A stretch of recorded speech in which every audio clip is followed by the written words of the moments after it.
The most productive gardens on Earth share one secret, and most gardeners walk right past it every single day. It sits quietly on the forest floor. It blankets the soil in ancient woodlands that have thrived for millennia without a single application of fertilizer. Nature perfected this system long before humans ever picked up a trowel, and yet we spend billions of dollars every year fighting against the very soil we depend on, when the solution has been beneath our feet all along. Mulch, that simple layer between sky and soil, represents one of the most powerful tools in any gardener's arsenal. But here's what they don't teach you at the garden center. Not all mulch is created equal, and the wrong choice can actually harm your plants, attract pests, or rob your soil of the very nutrients you're trying to build. Today we're going deep into the science of mulching, why it works, what it does to your soil at the microscopic level, and which type you should choose for every situation in your garden. By the end, you'll understand mulching better than most professional landscapers. Let's start with why mulching matters so profoundly. Bare soil is stressed soil. When sunlight hits exposed earth, surface temperatures can exceed 140 degrees Fahrenheit on a summer afternoon. That kind of heat doesn't just stress your plants. It kills the very organisms that make soil alive. Bacteria, fungi, earthworms, and billions of microscopic creatures that cycle nutrients and create the spongy water-retentive structure that healthy plants require.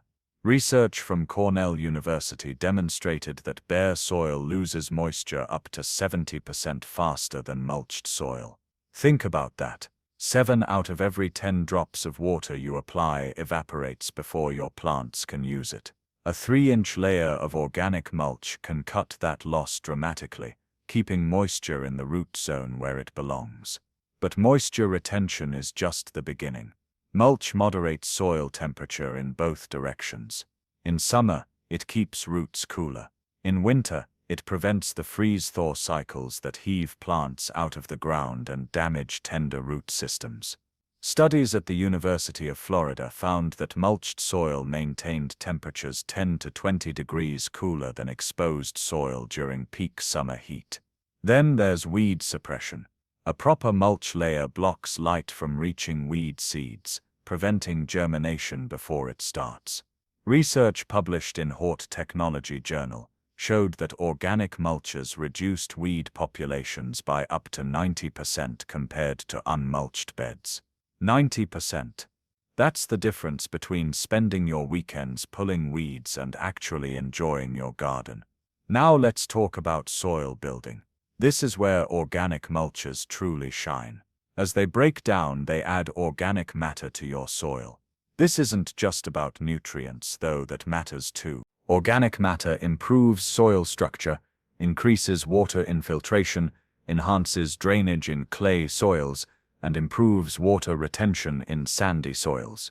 It feeds the fungal networks that connect plants underground, allowing them to share resources and communicate about pest threats.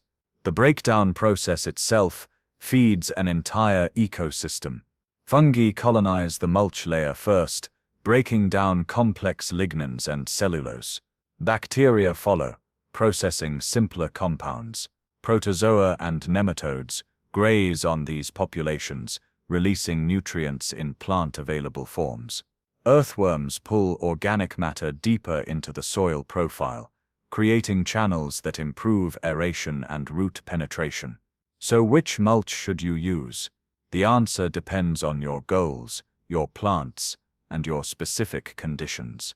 Wood chips represent perhaps the most versatile and cost-effective mulching option for most gardeners. Arborist chips, that mixture of shredded branches, leaves, and bark that tree services generate, offer an ideal blend of materials that decompose at different rates. The leaves provide quick nutrition, the bark resists breakdown, maintaining coverage longer. The woody core feeds the fungal communities that most plants prefer. There's a persistent myth that wood chips rob nitrogen from soil. Here's the truth. This nitrogen tie-up occurs only at the interface between soil and mulch, in a zone measuring perhaps a quarter-inch deep. Roots grow beneath this layer. Studies from Washington State University demonstrated that plants mulched with wood chips actually showed improved growth compared to unmulched controls, likely because the benefits of moisture retention and temperature moderation outweighed any localized nitrogen reduction. For vegetable gardens, straw remains a classic choice. Wheat straw, oat straw, and rice straw all work well. They're lightweight, easy to apply, and break down over a single season, adding organic matter directly to beds that get turned annually. Look for straw rather than hay. Hay contains seed heads that can introduce weeds into your garden. Straw is the hollow stems left after grain harvest, containing far fewer viable seeds. Leaf mulch deserves special mention. Every autumn, homeowners bag millions of tons of leaves and send them to landfills. This represents an extraordinary waste of free organic matter. Shredded leaves break down quickly, feeding soil biology and adding trace minerals that trees have mined from deep in the earth. Whole leaves can mat together, shedding water rather than absorbing it. Run them over with a mower before application. Pine needles, often called pine straw in the southern United States, create an elegant, long-lasting mulch, particularly suited to acid-loving plants like blueberries, azaleas, and rhododendrons. Contrary to popular belief, pine needles don't significantly acidify soil. Research from multiple universities has debunked this myth. Their acidity neutralizes as they decompose, but they do create the loose, airy mulch layer that these plants prefer. Grass clippings offer a nitrogen-rich option for vegetable gardens, but they require careful management. Apply them in thin layers, no more than an inch at a time, allowing each layer to dry before adding more. Thick applications can mat together, becoming anaerobic and slimy. Never use clippings from lawns treated with herbicides on food gardens. Now let's discuss inorganic mulches. Gravel, stone, and rubber mulch have their places, but understand their limitations. They don't break down, meaning they contribute nothing to soil health. Stone and gravel actually absorb and radiate heat, increasing soil temperatures rather than moderating them. They work well around heat-loving Mediterranean herbs, in pathways, and in xeriscaped areas. But they're poor choices for most plants in most situations. Rubber mulch made from recycled tires concerns many gardeners and researchers. Studies have detected zinc, cadmium, and various organic compounds leaching from rubber mulch into soil. While levels are generally below regulatory thresholds, questions remain about long-term accumulation. For playgrounds and pathways, perhaps acceptable. For food gardens, best avoided. Application depth matters tremendously. 2 to 4 inches of organic mulch works for most situations.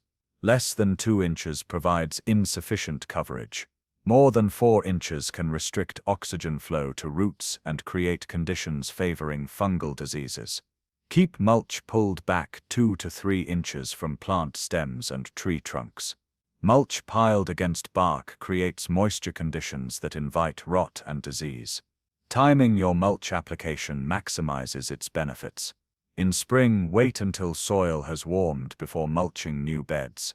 Early mulching keeps soil cold, delaying plant growth.